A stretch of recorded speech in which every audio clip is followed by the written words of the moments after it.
Hey guys, it's Sarah, and before we get into the episode, I just wanted to say we're testing out new boom mics for the studio. And of course, we're testing it out on Curious because we have to nail it before we put it on any of the other shows. So the audio is a bit funny. I'm trying to work it out. Give me some grace, but it's good to be back, and we'll see or speak to you guys soon, actually. Welcome to Curious Conversations with Tully and Sarah. We sit down and chat with business owners, entrepreneurs, and some of the best conversation starters. This is a podcast about real life lessons and people doing cool shit. Welcome back to Curious Conversations, Tully and Sarah. It's been a hot minute, Tull. It has been a hot minute. I was not the one that decided they were going to go to Europe for 2 months. No, to be fair. Sarah was away. We had a few guests cancel, and it's taken us a little while to get into the swing of things, but we are back. I've been back for 2 weeks now. Has it only been 2 weeks? Yeah. Oh, this is the third week. Okay, that's gone quick. That is gone quick. You're still tanned. Thank you. Yeah. I love that. I'm very jealous. Thank you. We're just discussing my botched fake tan on my leg, and yeah. Imagine how tanned I would have been in if it was my first week back. That's true. She was very brown. Yeah. You were brown. But welcome back. Thank you. It's been a minute since we've recorded, and a lot of shit has happened. A lot of shit has happened. And so when did you actually go? Mid-June? Mid-June. Okay. So Sarah skipped the whole of winter, but that's okay. Basically. Yeah. I phoned Alicia after my birthday, and I was like, hey, you got everything down pat? She's like, I got you, babe. Yeah. Stayed in. It actually went quite quick, to be fair. Thank you. Did it go quick for you? Yeah, it did. I could have stayed. Yeah. I could have stayed. But before that, literally the day before I left, that article came out about Tully. Mm-hmm. And I was cool. And I had so many people messaging me, and I was really overwhelmed. And then the night before I left, Nan was in hospital. Oh, I didn't actually know if I was going to go overseas. Yeah. But Cheryl is a trooper and was like, Sarah, go. Cheryl was like, peace out. If I died, don't come back. I was like, I'll see you where I spread your ashes, Nan. We love Cheryl. Yeah, that was quite hectic. And so Sarah, that article came out, Sarah left, and I literally packed hundreds of orders. And I don't think I've told you this. That was fucked. Mate. In a good way. Don't get me wrong. It was in a good way. But I'll explain later how fucked it was, just because life situations. But it was so fucked because, again, thank you. So many people were ordering, something up here, something down there, a pair of knickers. They're pulling them from everywhere. It was so difficult because I was obviously I was by myself. It was the middle of winter. I was freezing. It was kind of therapeutic in a way, but it was so hard because there were so many different sizes, styles, things everywhere. So I had a production line, and at one stage I was I would pack all an order, and then another one would come in. I'm like, fuck. Another one would come in, fuck. And then I was like, no, just grateful for orders. But it was so hectic. Yeah. Yeah. Thank you for doing that. No, I mean, it's our job, but it was just a lot. Yeah. Yeah, it was a lot. Yep. So I ran away. Yeah. And didn't come back for 2 months. Yeah. So what was where did you start first when you went away? So we're going to do my life update first. Well, you've already started. And I feel like mine's a little bit depressing. So I feel like you should start with the happy stuff. Happy stuff. Can I just confirm to everyone that I am not a lesbian with Tessa Bona? Do you know what the funny thing is? So years and years ago, everyone used to think Sarah and I were a lesbian couple because we were so close and we had the business and we did fucking everything together. And then I was just laughing, and now everyone thinks me and Bona are lesbians. It just makes me laugh. I had a lot of messages about that. Has the Mormon converted you? All these things. Everyone thinks Tessa's got the golden touch. She absolutely does not. She didn't have the golden touch. But we had the best time together. Honestly, But you saw your family first. Yeah, I did a stint with my family first, and then Tess moved her trip earlier. Mm-hmm. And I never really spent time with Tess before. So I was like, what's going on here? How long is this going to last? Whatever. And I was like, just test the waters. I'm a pretty chill person. And we ended up staying like 4 weeks together. So 24 hours. And the only other person that I've been able to do that with is you. I was just going to say that. I'm like, you're the only person I could do that with. I even went on a holiday with my partner, Damien, and my daughter, Rolla. And I was like, she messaged me and she was like, oh, I'd take a holiday with you. Both of them anytime. Don't clip that. It started at the airport. I am like such an anal A-type traveler. Sorry, skip this, but I just have to put this story in there because it's part of your story there. So I'm such an A-type traveler, and Sarah's the only person that knows like my drill. Like I know what Sarah doesn't have to do anything. Like I just do it all. We go through the airport, we're quick, we'll go sit down, whatever. Oh my fucking God. So first off, I've got a toddler. And my partner's just so blasé, doesn't understand my A-type travel personality. Just walking through, I'm like, Damien, gotta hurry up. Quick, hurry up. We're going through like customs. And you know, there's like security. It's like quite strict when you're going through customs. Like you can't leave your bag somewhere and walk off, like before security check, the bag check. And Roller's like running up and down, running off. Damien's like, just let her run. And I'm like, you can't just let a toddler just run off. We're about to go through like bag drop. Like, so he's walking off, dumped his bag there. I'm like, Damien, you can't just dump your bag and walk off. Damien's like, you need to relax. I'm like, I can't. I have a way of traveling and you are not playing with it. Like, no. So then I messaged Sarah. I was like, oh my God, I would travel with you 100 times over. They're giving me so much anxiety. You know what? I think I must be the best travel partner because even before I went away, one of our best friends, she was going overseas with her family too. And she was like, well, if you don't go to Europe, don't come away with us again. I was like, yeah, all right. Yeah. I Seriously. think it's just been cruisy. Like, nothing really phases me. But Tess and I, honestly, it was so easy. She was great. We had a really, like, we became friends. And I kept joking because she made me go on Twitch. And I was like, don't worry, we ain't going to be friends when we're back. I'm like, we ain't friends when we get back home, baby. You manifested that. Yeah. Fun. And what was your favourite part? Like, I'm not just saying this. The 4 weeks with Tess. No, but like what destination? Like Ischia was amazing. Okay. Our first stint was in Ischia. And after like 3 days, I was like, oh my God, I feel like I've been on holiday for 2 weeks. It was just relaxed. And then Spain, I went to Mallorca. I really liked that. Honestly, we went everywhere. I was only supposed to go to Italy and it ended up I went to Spain. I went to France. I went to England. I went back to Italy and then came back home. Amazing. Yep. So it was a great trip. I think it was very healing for Tessa and I. Now we're back into the reality of life and hitting the ground running, and everyone's like, and even my family's like, what are you doing back? I'm like, wanted to see Alicia. Cute. Yeah, that's it. But I did, and I don't know how to bring this in for you. I was in Milan at one of my other close friends' house who lives there. I was on the toilet, to be exact, and I got a voice note from you, and within the first 2 seconds, I stopped it, and because I could hear something in your voice, because you said, I want to send you this without crying. Oh my God, I'm going to cry. And I FaceTimed you straight away. Yep. I don't know why I'm crying. I've already cried about this. Yep. And you said to me, I just want to let you know that I was pregnant. And I had a miscarriage. Yeah. So that was like another reason why. So I'll tell you the timeline. Like I obviously felt pregnant and I was like excited the first day when I found out. And then I just started not feeling pregnant. It was really weird.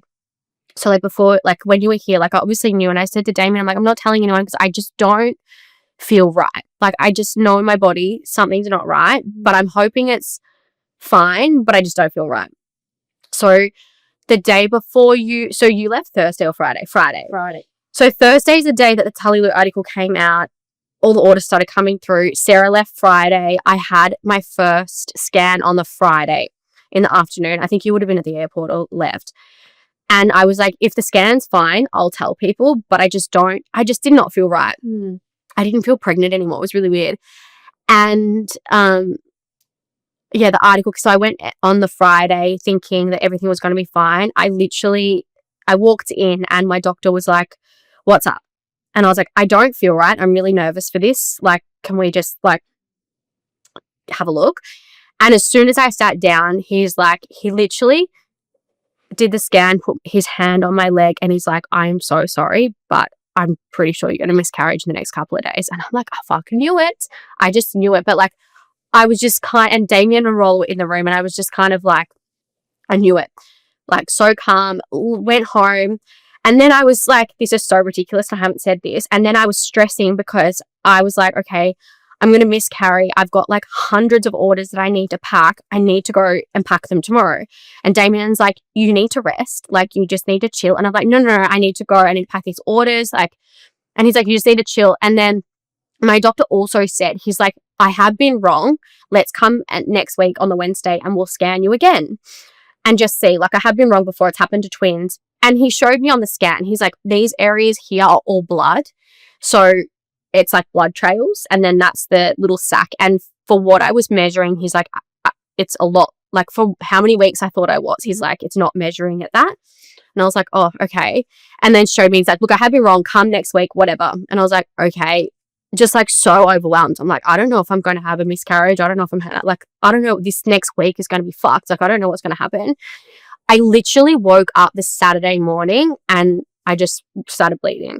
And I was like, are you fucking joking? Like, anyway, so that whole weekend, like, I obviously, and then I'm like, no, I'm going to go on Sunday. I'm going to go pack the orders. Damien's like, you just need to chill. You're literally having miscarriage. And I was like, oh, fuck. Like, I know.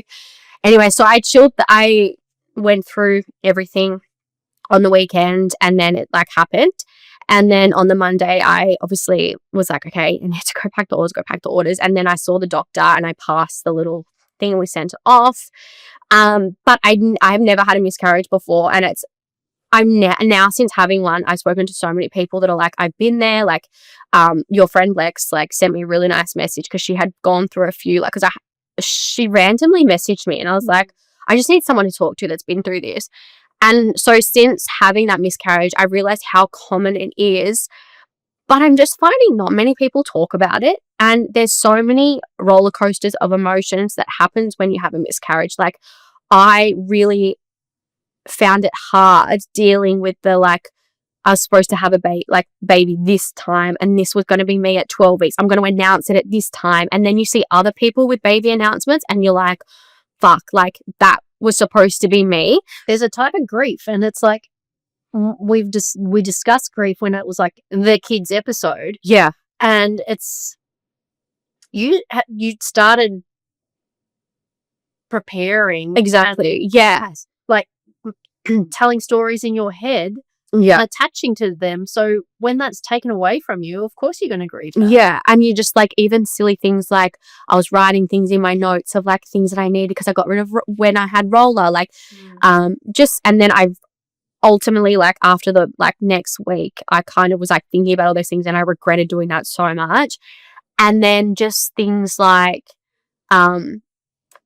your body, like my body felt so weird for weeks. Like, I felt so bloated. I felt really tired. It's just such a weird feeling. But yeah, since talking about it now, like, it's such a common thing and it's really fucked. I've got a genuine question. Why don't women talk about it, do you think? I don't know. Maybe because, I don't know. I thought about that myself and I don't know. And then once you are open and vulnerable and talking about it, then women will open up. So it's just such a, well, it's like our friend Brene Brown says, true vulnerability is daring greatly and saying that the thing first. Saying owning it, like saying I had a miscarriage first, saying I love you first. Yeah. It's like that is an act that is pure bravery. Yeah, exactly. So it was just like such a shit, like I would say like probably that week and then the 2 weeks after, like the week after was just so shit. And then you kind of like accept it. Okay, now I need to get my body healthy again, like all those things. But it's such a, and a lot of women have messaged me and like told me their stories. And it's like, I was very lucky, not that it's a lucky situation. I actually got my results back and we found out why. And lucky it did happen early, because if I had gone for my 10-week scan and my NIT test and stuff like that and found out, it would have been a lot worse. It was chromosomal. So obviously like a genetic DNA thing of Damien and I just didn't it was match. just, it was. So we found that out, and I've got an amazing obstetrician at the moment who put me on this put me on a protocol straight away, and just like, this is what you got to do, this is what you got to do. And shit, but it is what it is. And like I said, I think it's like lucky it happened early. Do you know how they say everything happens for a reason? Yeah.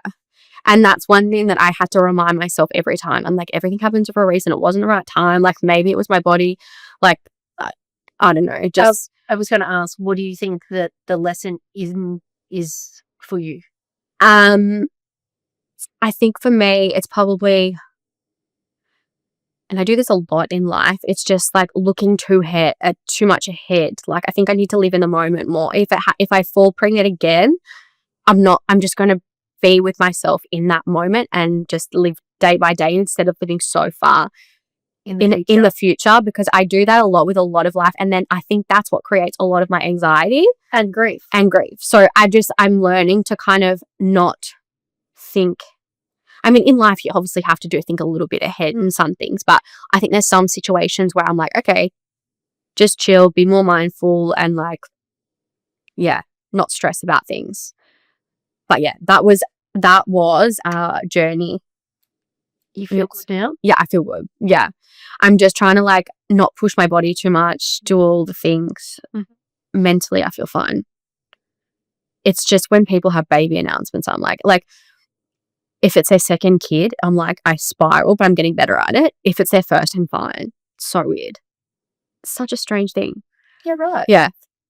Like, and then I've had a few friends, like Val, before she announced, she actually messaged me a couple of weeks ago and was like, hey, because she was another one I spoke to. She's like, hey, I just want to let you know before I do announce this, like, I'm pregnant. And I'm like, oh my God, I'm so happy for it. Like, that's amazing. Like, I didn't feel any, like, I was like, that is actually truly, like, amazing. Like, I'm so happy for you.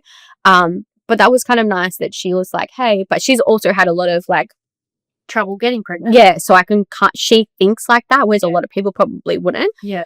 And also it's such an exciting time for someone who has never been pregnant before. People making announcements, they're intent not to hurt people. No. And that's what you just have to, exactly. 100%. So it's, yeah. But we also are now located in a different studio, if anyone didn't realise. Well, do you know what? It's quite fitting that I said, hey, I'm not a lesbian with Tessa, but I'm sitting in the Still Not Straight. Yeah. I mean, we took half of it down, but no, we're now in a different location, so that's kind of fun. Very fun, very good. It means we're growing and we're expanding, which is good. Yes. Do you have any other travel plans? Yes. I've got Qantas stuff, so I'm going to make I know. Literally, we're actually going to Bangkok. My flights to Europe only cost me $800. Yeah, that's ridiculous. I miss like the staff travel. That was the anxiety. Yeah, staff travel. Worth it. I remember speaking to Alicia, and I was like, mate, I'm just going to actually book a flight, because the anxiety of am I going to get on this flight, and getting back home with Tess, I was like, because you can see how many seats are left on the plane on the app. And it's like, okay, I'm 7th on standby. 3 days before, 33 seats. The day before, there's only 8 seats, and I'm 7th. Oh, yeah. And then I'm like, oh my God. And then on the day, there's only 3 seats left, and I was 3rd on standby. My cousin never had that on Etihad. But then I got all the way through, and then getting on the flight, scanned in. They're like, oh, Miss Bassini, we don't know if you can get on this flight yet. But your luggage is on? Yes. Oh, no. Can you imagine me? I was like, it was a big lesson for me. Like, I would have spiraled. Going over, the anxiety was terrible. And I was like, what the fuck, man? Like, just going over because the same thing, like, I didn't know how it operated. I didn't understand. Wait, so if you're going over and you're on a connecting flight, that connecting flight will take you all the way. Like, when you get to, like, Dubai. So when I got to Perth, I didn't know if I was on that Perth. Oh, nah. I would fucking spiral. Yeah, and so it was way. It was the biggest lesson for me. And how are you supposed to relax on a holiday when you know that's your flight coming home? You don't know if you're going to get on it. And then do you know what? Like, and I thought about it. I was like, why was I so chill about coming home? Was it because, like, I had Tessa there? Was it because, like, I'd already been used to it? And was it because if I got stuck in Rome, I had Nancy, our friend, there? I was like, well, I don't know. But I was more chill about it. Oh, my God. Was it because I was just spent 2 months in Europe drinking Aperols every day? Maybe. Maybe. You're like holiday Sarah. Oh, I was very relaxed. Very relaxed. That's good. That's what you want a holiday to be. But, like, And this would have caused you great anxiety. Oh, God. Literally every second or third day, Tessa and I were going to a new location. We never knew what that location was until either the night before or the morning of. So we would be in Ibiza and we're like, where are we going next? Yeah. We got to book tonight because we're leaving tomorrow. Where do we want to go? And then that's what allowed us like to meet up with some of my friends like in London, because it's like, oh, well, where do we go? And I'm like, well, we were supposed to do something in London and then that got cancelled. And I was like, oh, well, I've got friends here. Then one of our girlfriends was going to Paris for work. And I was like, I'm actually in Paris tomorrow. Yeah. So it allowed, having that flexibility allowed for so much more fun, I think, rather than having an itinerary. Like, God bless Tella. I love her so much. Like, I love her so much. She was going to come meet Tessa and I at one stage, and Tessa and I had no plans. And within 20 minutes, no shit, she created a WhatsApp group and was like a 4-day itinerary. And I was like, the fuck? Oh, I was like, and then we'll go here and then we'll pick up a car and then we'll go here. And then I was like, it's not that kind of holiday. Nah. Yeah, I was just like, I can't holiday like that. Yeah.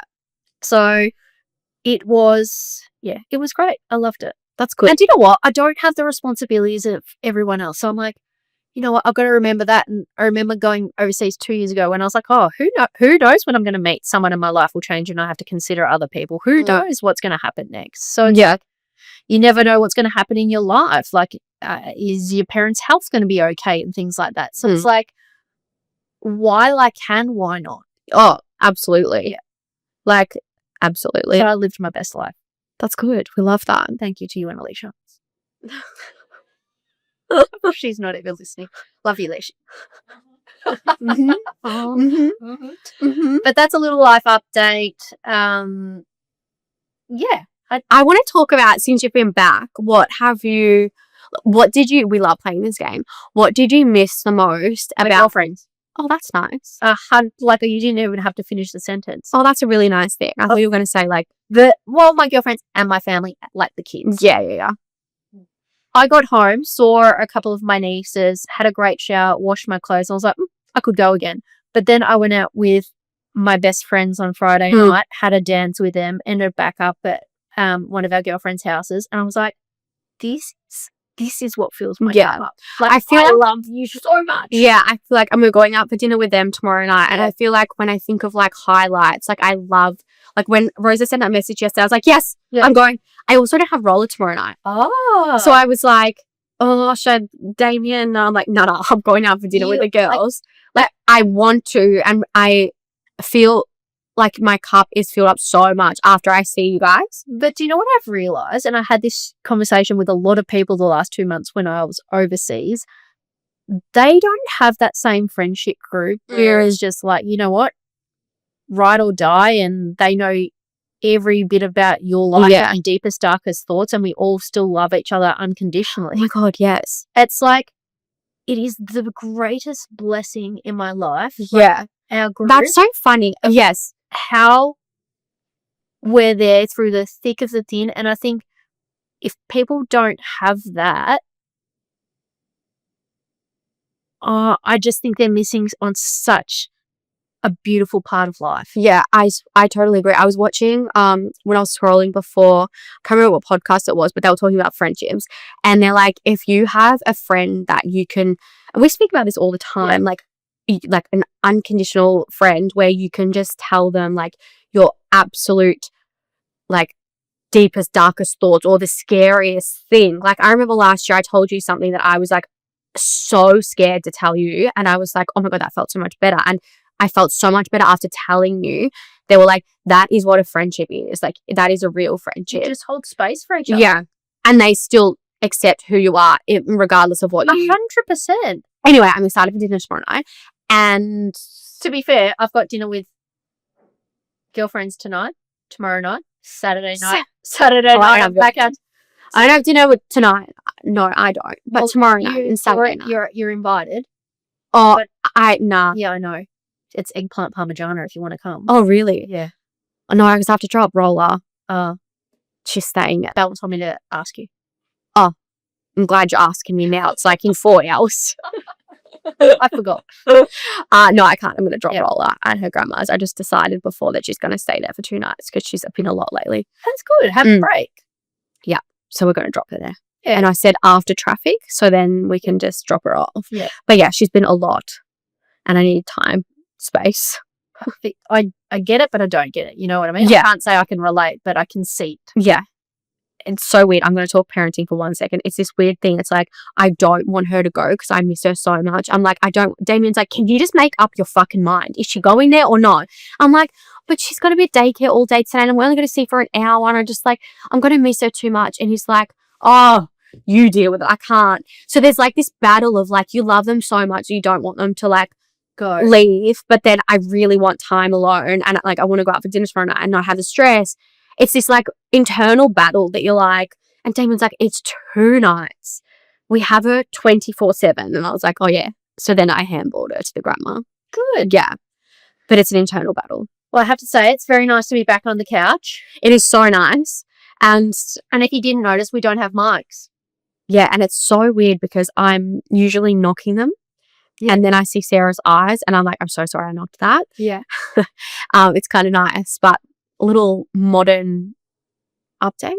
Yeah. Is that right? And it's good to be back. Yes, it is actually good to be back. Well, it's been a minute. Let's go for some consistency here. Yes, we can. Do we want guests? I don't know. You guys tell us.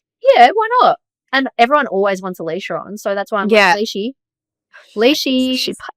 She's the very special guest that everyone wants. She's like, no.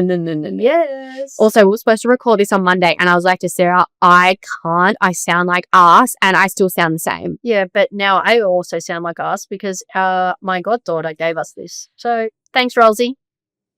I'm going to cough. I love you. I love you.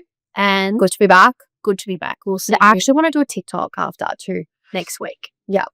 Ciao.